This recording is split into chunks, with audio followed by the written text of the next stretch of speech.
السلام علیکم دوستوں، میں امید کرتا ہوں کہ آپ سب خیریت سے ہوں گے۔ تو آج کی ویڈیو کے اندر ہم لوگ آنکھ کے متعلق نیکسٹ دلچسپ حقائق کی بات کریں گے۔ تو جو پچھلی ویڈیو تھی اس کے اندر بھی ہم نے کچھ حقائق دیکھے تھے یا کچھ دلچسپ معلومات، اور آج کی ویڈیو میں ہم لوگ اسی طرح کی کچھ دلچسپ معلومات کو دیکھیں گے۔ تو سب سے پہلے جو ہمارے پاس انفارمیشن ہے وہ یہ کہ آنکھ کا جو کورنیا ہے اس کو ٹھیک ہونے میں 48 گھنٹے لگتے ہیں، یعنی کہ اگر اس کے اندر کوئی مسئلہ بنتا ہے تو وہ مسئلہ 48 گھنٹے کے اندر ٹھیک ہو جائے۔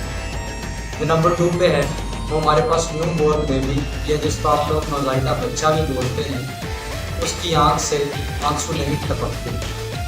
اس کے اندر آنسو بننے کے لیے 13 سے 14 ہفتے درکار ہوتے ہیں۔ 13 سے 14 ہفتے گزرنے کے بعد اس بچے کے رونے کی آنکھ سے آنسو ٹپکتا ہے۔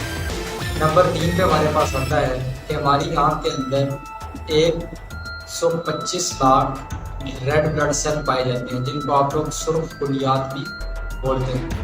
اس کے علاوہ جو ہمارے پاس چوتھا نمبر ہے، اس میں ہمارے پاس جو شارک کی آنکھ ہے اور انسانی آنکھ ہے، ان کا میکانزم ہمارے پاس سیم ہوتا ہے۔ اس کے بعد ہمارے پاس 5ویں اور لاسٹ وہ یہ کہ ہمارے پاس انسان کی دو آنکھوں کے درمیان کا جو فاصلہ ہوتا ہے وہ 5 سینٹی میٹر یا 2 انچ ہوتا ہے۔ مجھے امید ہے ویڈیو آپ کو اچھی لگی ہوگی۔ شکریہ۔